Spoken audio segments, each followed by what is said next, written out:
आरक्षण के खिलाफ बांग्लादेश में छात्रों ने ऐसा बवाल काटा कि बांग्लादेश में तख्ता पलट हो गया। शेख हसीना को पीएम पद से इस्तीफा देना पड़ा। सेना ने बांग्लादेश में अंतरिम सरकार बनाने का ऐलान कर दिया और शेख हसीना को देश से निकलने के लिए केवल 45 मिनट दिए। शेख हसीना बांग्लादेश छोड़ने से पहले राष्ट्र के नाम एक संदेश प्रसारित करना चाहती थी, लेकिन सेना ने उन्हें ऐसे करने की इजाजत नहीं दी। शेख हसीना को आनन फानन में देश छोड़ना पड़ा। केवल 45 मिनट थे।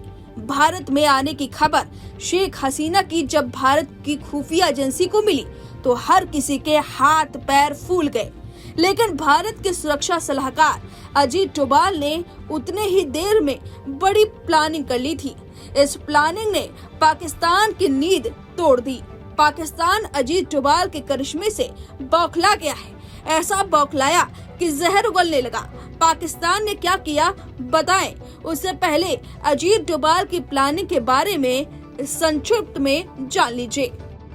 सबसे पहला सवाल कि आखिर किसी देश के राष्ट्राध्यक्ष भारत आते हैं तो उनका स्वागत दिल्ली के IGI एयरपोर्ट पर होता है, लेकिन शेख हसीना के साथ ऐसा क्यों नहीं हुआ? उनके प्लेन को यूपी के गाजियाबाद स्थित हिंडन एयरबेस पर लैंड क्यों कराया गया? इसकी असली कहानी कुछ और है। इसके पीछे अजीत डोभाल की प्लानिंग थी। दरअसल हिंडन एशिया का सबसे बड़ा एयरबेस है। यहाँ वायुसेना का कंट्रोल है। इस एयरबेस पर भारत के कई परमाणु सक्षम एयरक्राफ्ट और फाइटर जेट हमेशा रहते हैं। इसके अलावा यहाँ की सिक्योरिटी आम हवाई अड्डों के मुकाबले ज्यादा पुख्ता है। शेख हसीना जिन हालातों में भारत आए वो आम नहीं है।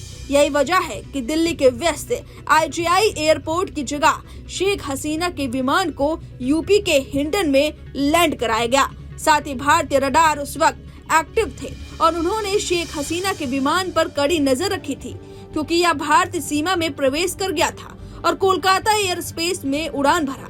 सूत्रों के मुताबिक कर्मियों ने किसी भी आपात स्थिति में सहायता के लिए 2 राफेल लड़ाकू विमानों को भी एक्टिव कर दिया था।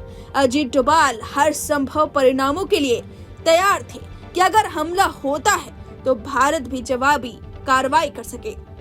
शेख हसीना कहां लैंड करेंगी, इसकी जानकारी केवल खुफिया एजेंसियों को थी, यानी कि सुरक्षा सलाहकार NSA अजीत डोभाल को इसकी जानकारी थी कि शेख हसीना कब आएंगी, उनका विमान कब उड़ेगा, उन्हें कहां लैंड कराना है और किस स्थिति में कराना है। दुश्मन देशों को लग रहा था कि दिल्ली के एयरपोर्ट पर उतरेंगी, लेकिन ऐसा करिश्मा किया अजीत डोभाल ने। साथ में राफेल भी खड़ा कर दिया एक्टिव मोड पर कि अगर दुश्मन आग दिखाने की कोशिश भी करे तो नाकाम हो जाए।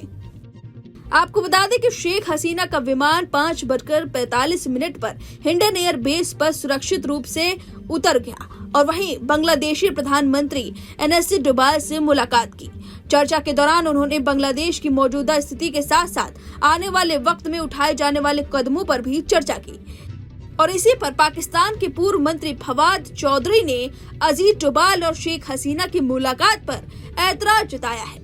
इतना बौखला गए हैं कि जहर उगलने लगे हैं। उन्होंने हसीना की डोभाल से मुलाकात को बांग्लादेश के आंतरिक मामलों में हस्तक्षेप बताया है। सोशल मीडिया प्लेटफॉर्म X पर फवाद ने लिखा, बांग्लादेश में पूर्व जनविरोधी सरकार का समर्थन करना भारत को बंद कर देना चाहिए।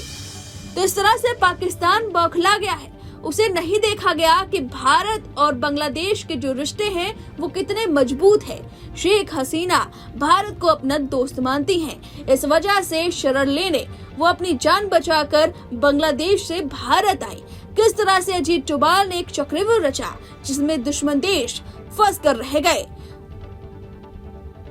2 फाइटर जेट लगाकर अजीत डोभाल ने किस तरह से लैंडिंग कराई, ये देखकर दुश्मन देश चौंके हुए हैं। अब इस खबर पर आपकी जो भी राय है हमें कमेंट करके जरूर बताएं। न्यूज नेशन अब व्हाट्सएप पर खबरों के ताजा अपडेट के लिए न्यूज नेशन के इस QR कोड को स्कैन करें।